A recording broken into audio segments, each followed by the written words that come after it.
राम कथा 7 प्रश्न है। सबसे दुर्लभ कवन शरीरा। काकभूषुंड जी कहते हैं गरुण जी नर समान नहीं कवन्यु देही। सारे जीव इसकी याचना करते भगवान से कि हमें एक बार मनुष्य बना दीजिए। और स्वर्ग में बैठे देवता भी मनुष्य शरीर की महिमा जानते हैं, बताते हैं। वो कहते हैं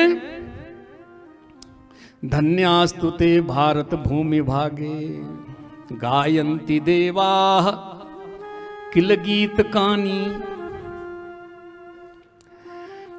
वो कहते हैं कि जिनको मनुष्य शरीर मिला वो भाग्यशाली हैं, और यदि भारत में मनुष्य बन गए तो और ज्यादा भाग्यशाली हैं। बोलो भारत माता की जय। बड़े भाग्य मानुष तन पावा सुर दुर्लभ सद ग्रंथनी। सुर दुर्लभ, सुर किसको कहते हैं? देवता को भी दुर्लभ है। हम सोचते हैं हम स्वर्ग पहुंच जाएं, और जो स्वर्ग पहुंच गए वो सोच रहे हैं कि हम पुनः मनुष्य। क्यों? क्योंकि स्वर्ग में भगवान नहीं मिलते। स्वर्ग तो एक संसार की ही भूमि है, माने 14 लोकों के भीतर का एक लोक है। जैसे पृथ्वी लोक एक कर्म भूमि है, मनुष्य शरीर कर्म शरीर है। और स्वर्ग केवल भोग भूमि है। जो हमने पुण्य किए वहां जाके भोग लिए, पुण्य की पूंजी खत्म हो गई तो वहां से क्षीणे पुण्य मर्त लोके विशंति, यहीं आ गए लौट के बुद्धू। हाँ, तो जो श्री राम के भक्त होंगे वो स्वर्ग क्यों जाएंगे? वो तो साकेत धाम जाएंगे ना। कृष्ण के भक्त कहां जाएंगे? गोलोक धाम जाएंगे। और श्री शिव जी के भक्त स्वर्ग क्यों जाएंगे? लेकिन कोई भी शरीर छोड़ता है उसकी फोटो में यही लिखते हैं स्वर्गवासी। जबरदस्ती लिख रहे हैं। स्वर्ग क्यों भेज रहे साहब? एक तो वहां स्थायी सुख नहीं है, दूसरी बात परस्पर में ईर्षा है, ये शास्त्रीय प्रमाण है। तीसरी बात जब पुण्य खत्म होते तो वहां रह नहीं सकते। चौथी बात जब तक रहते हैं तब तक भी किसी असुर से दैत्य से पिटते रहते हैं, स्वर्ग छोड़ छोड़ के भागते रहते हैं। रावण आवत सुना सकोहा। जब देवताओं ने सुना कि क्रोध करता हुआ रावण आ रहा है तो देवन तकी मेरु गिरी खोहा।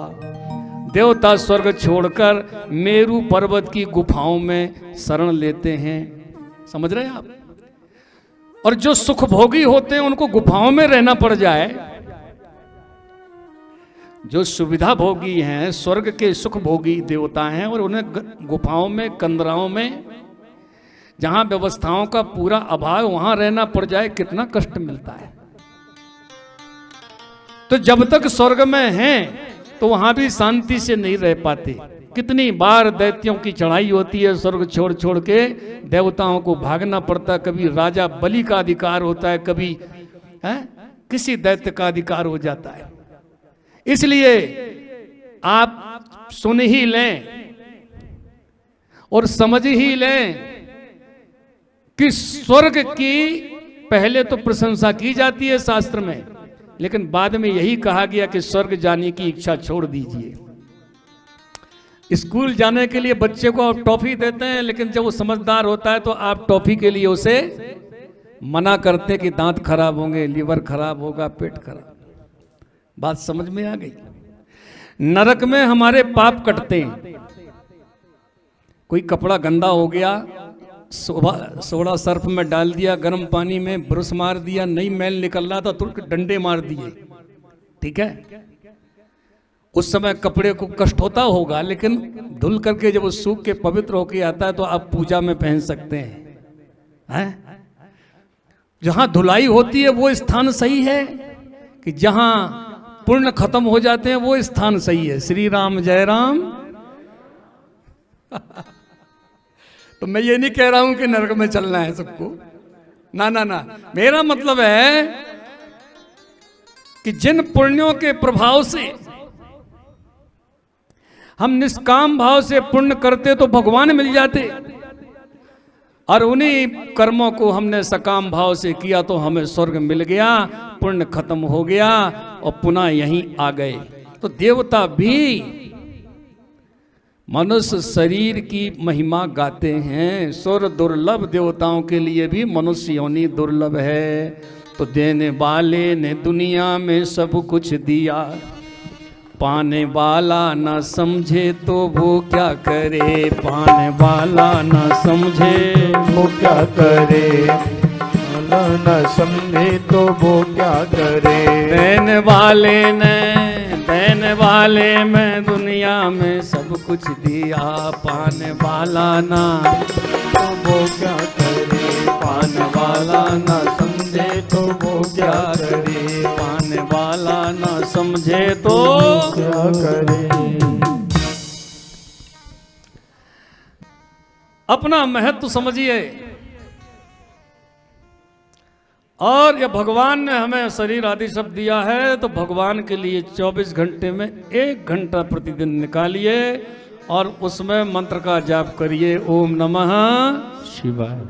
कितने महीने तक? यदि प्रतिदिन होवे तो 40 महीना, कभी छूटे कभी कुछ तो 50 महीना कर लेना। 50 महीने हुए कितने भाई? 12 चौक 48, 4 साल ही तो हुए, 2 ज्यादा बढ़ा। हाँ,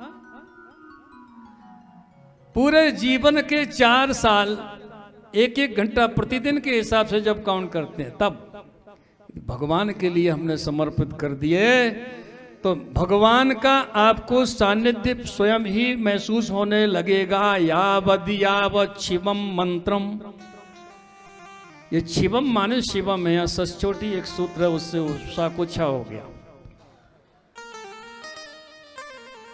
यावत शिवम मंत्रम येन जप्तम भवेत क्रमात्। जैसे जैसे आप शिव जी का मंत्र क्रमशः जपते चले जाते हैं, तावद वही शिव सानिध्यम, वैसे वैसे आपको शिव का सानिध्य महसूस होने लगता है। तस्मिन देहे न संशयः, और वो महसूस बाहर नहीं होगा, देहे। शक्कर आई, पानी में गई और फिर धीरे धीरे घुल गई, हैं? तो ऐसे धीरे धीरे भगवान शिव आपके पूरी प्रकृति में, स्वरूप में, मन बुद्धि इंद्रियों में, पूरी प्रकृति में आकर के घुल मिल जाएंगे, जीवन मीठा हो जाएगा। तभी तो कहते हैं ना कि ये महापुरुष हैं, महापुरुष हैं, उनकी समाधि बन जाती है और मुर्दे को छूना नहीं चाहिए, पर स्नान करके वहां प्रणाम करने जाते हैं। बोलो शंकर भगवान की। हाँ,